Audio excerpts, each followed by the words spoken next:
We bought apples. Why did we buy apples? Because no one ate them. Not Tammy, not me, of course not baby Stefan. So we pitched those apples in the trash. Then I didn't take out the trash, not right away. That was the mistake that caused all this, and that mistake is all mine. I'll say it now. I'm sorry. The flies appeared just a couple days later. Little fruit flies, apple flies to be more specific. There weren't many. A few around the trash, one around the sink, and a couple in the bathroom. They were quiet. Couldn't hear one until it was in your ear canal. When I used the bathroom, I tried to catch one in my fist. It evaded me. Agile little shit. I took a shower and didn't think anything of it. When I came home from work, Tammy was nursing Stefan, and she had one of those foul looks. "We've got flies," she frowned. I laughed. "Yeah, a few." "Did you forget to take out the trash?" "Well, that's the thing. I was kind of partial to this trash," I said as I walked to the kitchen, opened the trash, and pulled at the drawstrings. "Is that so?" Tammy grinned. I took a dramatic sniff of the bulging bag, tried to hide my disgust behind a refreshing, "Ah!" Tammy laughed, then winced as Stefan bit her nipple. "Oh my, so many memories. Apples, did I buy those?" "Never even appreciated them. Do you want to say goodbye?" "I'm afraid I'd start crying," she said with a pout. I took the trash out and assumed the flies would be done after that. The next morning, the flies were all over the kitchen. A few little black bodies the size of rice grains dotted every wall, a few on the ceiling too. When I emptied my water cup into the sink, what I naively considered a swarm flew out. Probably 10 flies, darting in front of my eyes and getting close enough to buzz my ears. "Jesus Christ!" I exclaimed. I stood back and just watched them go around. It didn't bother me more than a crooked picture or a dirty toilet. It was a symbol of daily laziness, the kind of thing that'd bug me if my parents were coming over. I hated leaving shit like this to Tammy. Already felt bad enough leaving her with the baby while I worked. I picked up a Con Ed bill from the table. I went along each wall and thwapped every fly I could with the envelope. The first couple managed to escape. Crafty fuckers! But I nailed the next one. Its little body must have been packed with blood, because it gooshed a fat drop of tomato red on the wall. The corpse was plastered there by the gore, so I had to scrape it off with the edge of the bill. By the time I finished, the back of the envelope had 8 little red smears like a minimalist painting. Pretty good score for only 5 minutes of work. I threw the envelope in the recycling and took a shower. When I came home, Tammy was at the door as I walked in. This was unusual. Usually she'd be on the couch with Stefan and I'd walk in and kiss her and we'd watch Access Hollywood. "What's up?" I asked. There's something wrong. She must have seen a shock of terror on my face. Making your spouse think your baby's in danger is never fun. She quickly clarified. "We have a fly problem." "Oh, that." I tried to laugh it off, but she pulled on my sleeve and showed me. Since I had left, the flies had spread to the living room. 10 or 20 on every wall. The sink practically hummed. Now that my eyes focused, every direction I looked down the apartment was obscured with flying specks. I Googled a few keywords and found a solution that used household ingredients. Mixing together a 1/3 cup apple cider vinegar with drips of dish soap, I commended myself for my thrift. I made a couple batches in old wine glasses to set by the sink and on top of the cabinet in the bathroom. As soon as I set down the one in the bathroom, a dumb little shit flew around and tried to land in the vinegar. He sunk right in. "Good," I said with a sense of justice done. I wondered how the flies had gotten in and thought about the apples. Were there fly eggs already inside them? There was no other explanation. All fruit was filled with unhatched fly eggs. We just ate them like it was good for us. For the first time in my life, I had opinions on the apple industry, and they were not favorable. The next day, I hoped to find my homemade traps swarming with tiny dead bodies. I felt a strange urge to cry when I inspected them and found nothing, save that first dumb shit in the bathroom. If anything, the vinegar seemed to lure more flies, but did nothing to kill those it attracted. Tammy suggested I made the solution wrong, and I snapped at her. "If you know so much, then why don't you do it?" Stefan cried every time a fly touched him, and I looked for mosquito nets online until I felt disgusted with myself. I could keep flies off my own baby. Christ, I could do that much. I found the Con Ed bill in the recycling and went back to work. By the time I was done swatting, the back of the envelope was red polka dots, and there were little splashes of blood all over every wall. The other flies swarmed on the blood spots, feeding off the fallen. They had no honor. We were eating dinner when a fly flew into my mouth. I spat Modelo Light all over the table, and when I looked into my can, it was floating with dead bodies. I went into a fit. "I can't fucking take this," I said, and "They hide it in our fruit. You know that, right?" In seconds, I found myself cursing the names of prominent Apple lobbyists, spit running down my chin. Tammy hugged me from behind and pat my head. My throat ached from holding in sobs. "I'll call an exterminator," she said, and I calmed down just like that. She kissed me and I apologized. With a laugh, we agreed we would get through this.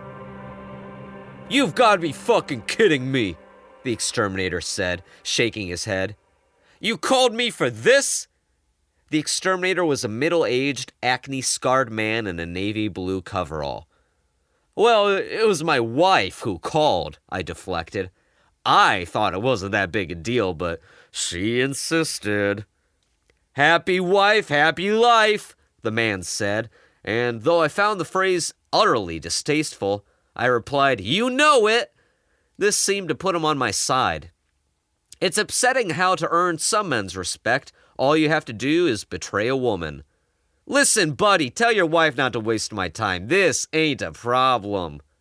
I looked down the length of our railroad apartment.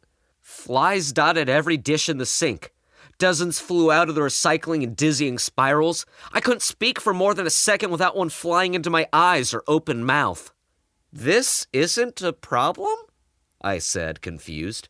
"They don't bite! Ain't even loud! Went to a place last week, rats the size of kittens! Fucking chewed a schnauzer's leg off. Now that's a problem. This," he flapped his hand, "this is just being lazy." "Lazy?" my wife said.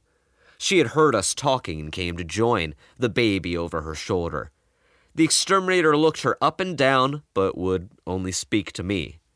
"Yeah, here's what you do. You see those dishes in the sink? Nuh-uh, you wash those every night. Fruit flies drink water just like roaches, just like us. You're feeding them. They get down your drains, lay eggs in there, and you keep inviting more. Your recycling is open. They must love that." I must have looked pathetic because the guy put his hand on my shoulder. "Listen, buy some drain solution online, a couple fruit fly traps, do your dishes. You won't need me." "Do you have any of that stuff?" Tammy asked. "You can buy it online," he repeated, with a disgust that told me I offended his sense of profession. He only dealt with real problems. The next 2 days, I felt a shame akin to the shame I had in middle school when I discovered masturbating. I was a disgusting creature, a father who still wasn't an adult. I finally did cry, while Tammy was out, thank God. Jesus, I don't know. I was watching TV and my eyes focused, so I saw my reflection.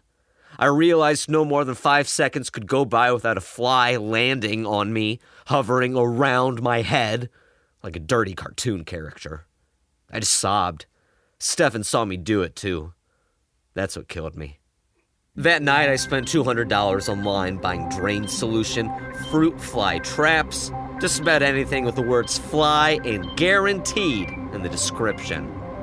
It was midwinter, but I opened all the windows for hours, hoping to frost the fuckers out. They all moved to the living room near the radiator, and I closed the doors, took the blood-stained Con Ed bill, and swatted until my arm couldn't do it anymore. I was sweating, and the back of the envelope was now wet and red all through. I spent a half hour writing a vicious email to a local apple orchard. I didn't send it, but I saved it. I took every can and bottle to the outside bin the moment it was ready. I washed every dish after it was used and wiped the sink with a paper towel. When the drain solution arrived, $45 a jug, those goddamn opportunists. I went through 2 in a week, pouring 8 ounces down every drain 3 times a day. It was a relief, but I woke up one morning after a week of hell, looked down my apartment, and didn't see a single fly buzzing. Well, for a little anyway. The longer I looked, one might pop up here or there, but it was better. I saw a couple on the walls. They wouldn't go near the sink with a solution in it. Smelled like citronellol. I could taste victory and woke my wife up with a kiss. I said, "What would you do without me?" I kept it up for a few more days. I didn't see a fly anywhere, and if I did, it was dead in seconds. Thwap! Tammy and I celebrated that night. Ordered in, ate ice cream, left the dishes in the sink, and then a little bit later, we made love. I gave myself a night off. The next morning, the flies woke me. Zzz, zzz. I shook my head and felt little rice grain bodies take flight. Zzz, zzz. I tried to blink and found my eyes crusted shut. I scratched until my eyes ached, and when I could open them, I saw the space under my fingernails black and red with dead flies. They were everywhere. 2 little bodies for every square inch. The walls a lazy, pointless painting, same as the rug, the bed, the ceiling fan, the mirror, my arms, and my chest. "Tammy!" I croaked, not wishing to know why my throat felt blocked. She was not next to me under the covers. She must have been feeding Stefan. I jumped out of bed. I found Tammy at the table, feeding Stefan baby food from the jar. Flies were caught in her hair, twitching in the corners of her eyes, and then I saw the spoon of veggie mush going into my child's mouth. I started screaming, "Stop! Not a goddamn bit more!" Stefan started crying at once, and I marched to my wife and ripped the baby food jar from her hand. Flies were caked to the walls of the jar, squirming by the dozen in the remaining mush. It was almost empty. My stomach sank and I felt dizzy. How many had she fed him? I yanked Stefan out of his high chair and began shoving my fingers down his throat. "What are you doing?" Tammy shouted. I didn't pay attention. Just fought my baby's struggles to get my fingers far enough down his esophagus.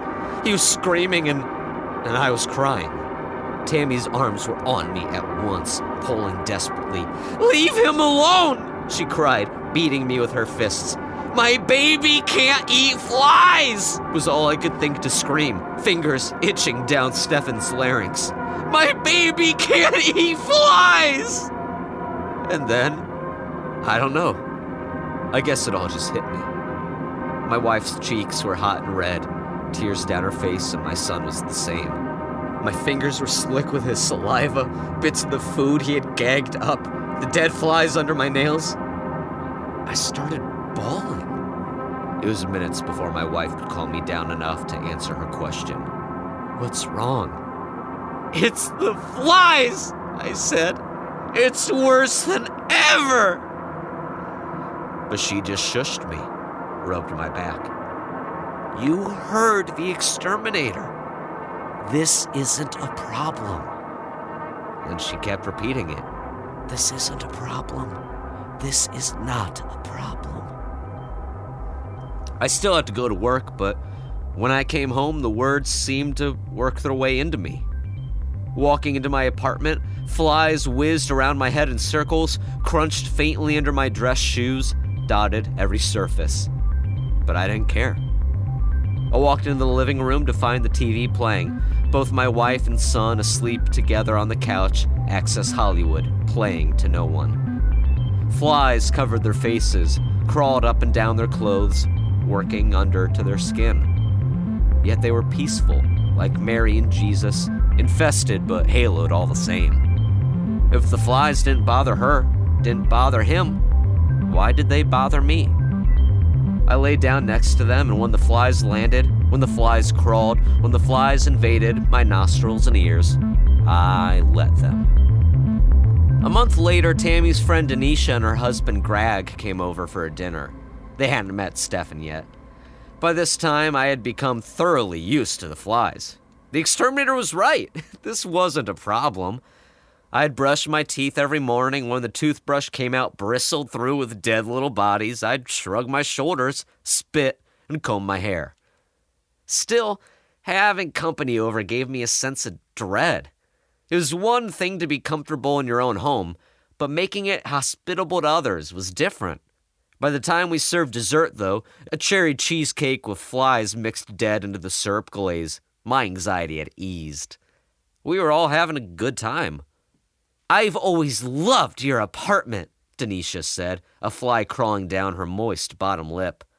"We try to make it a home," Tammy said, and I cracked another Modelo Light. That's when Greg made the comment. "Only problem is all the roommates," he chuckled and stuffed a piece of fly cake into his mouth. I only realized later I had dropped my beer. "What the fuck is that supposed to mean?" I barked. Tammy's face faltered at my comment. She picked up my beer. "Looks like someone's had a little too much," she tried to cover.